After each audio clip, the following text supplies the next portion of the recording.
Siswa dapat menjelaskan gejala kapilaritas dengan benar sesuai dengan teori yang ada untuk menyikapi situasi dan kondisi yang beragam dengan sikap positif. 2.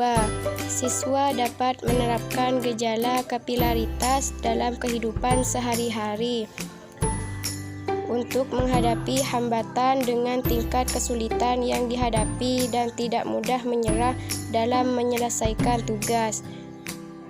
Langkah-langkah kegiatan. 1. Siapkan botol bening. Masukkan pipa kapiler dalam botol. Masukkan zat cair ke dalam botol lambat-lambat. 2. Amati kondisi air dalam pipa kapiler dengan penggaris. Ukur kondisi fisik tinggi air dalam pipa dan di luar pipa.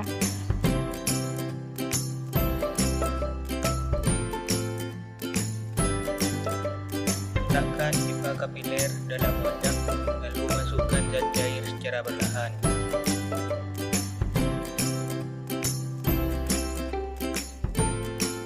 Kemudian, ukur ketinggian zat cair di luar pipa kapiler, di dalam pipa kapiler, dan selisih tinggi air di dalam pipa dan di luar pipa.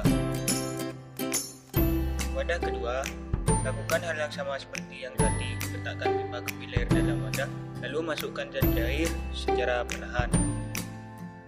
Kemudian, ukur ketinggian zat cair di luar pipa kapiler, di dalam pipa kapiler, dan selisih tinggi air di dalam pipa dan di luar pipa.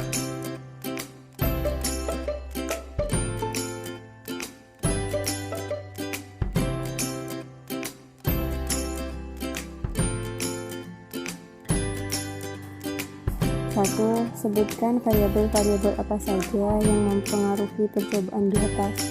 Jawabannya, tingginya kenaikan kapiler selain dipengaruhi sudut kontak juga dipengaruhi belah jenis bahan, tegangan permukaan dan gravitasi. Air yang bisa naik ke pipa kapiler disebabkan karena adanya gaya-gaya tertentu yang bekerja padanya.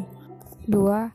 Apakah air dalam pipa kapiler lebih tinggi dari permukaan air dalam bejana?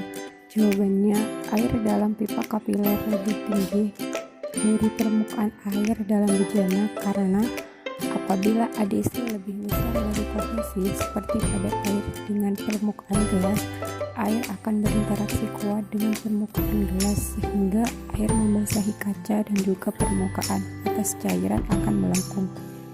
Keadaan ini dapat menyebabkan cairan dapat naik ke atas oleh tegangan permukaan yang arahnya ke atas sampai batas keseimbangan gaya ke atas dengan gaya berat cairan tercapai. Jadi, air dapat naik ke atas dalam suatu pipa kapiler yang biasa disebut pipa kapiler. 3. Bila permukaan air dalam pipa kapiler lebih tinggi dari permukaan air dalam bejana, apa dapat dikatakan air naik dalam pipa kapiler? Jawabannya iya. Dapat dikatakan bahwa air naik dalam pipa kapiler. Hal ini disebabkan karena adanya gaya tarik-menarik antara molekul tidak sejenis. 4. Ditinjau dari diameter pipa kapiler, dapatkah dinyatakan bahwa ketinggian kenaikan air bergantung kepada diameter pipa kapiler? Jawabannya, dapat dinyatakan bahwa ketinggian kenaikan air bergantung kepada diameter pipa kapiler. Karena apabila gaya kohesi cairan lebih besar dari gaya adhesi, maka permukaan cairan akan melengkung ke atas.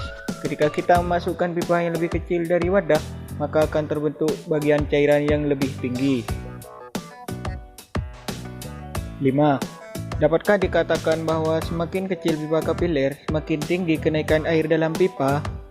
Jawabannya, semakin kecil diameter pipa kapiler, semakin tinggi kenaikan air pada pipa, sehingga semakin kecil diameter pipa kapiler, makin besar permukaan atau kenaikan permukaan zat cair, karena adanya gaya tegangan permukaan.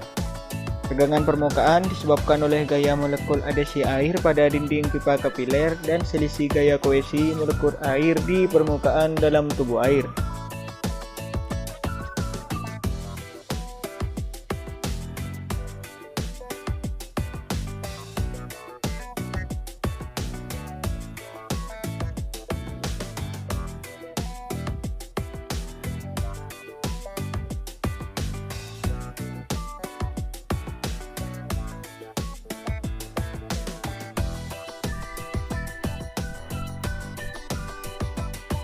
Kesimpulan, kapilaritas dapat dinyatakan sebagai gejala naiknya air dari permukaan air bebas ke dalam pipa kapiler karena adanya gaya tegangan permukaan.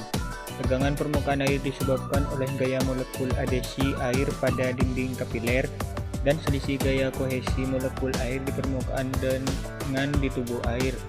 Sudut kontak atau singgung adalah sudut yang terbentuk antara meniskus permukaan dengan dinding kapiler. Yang mempengaruhi sudut kontak adalah ketidakmurnian dan jenis bahan.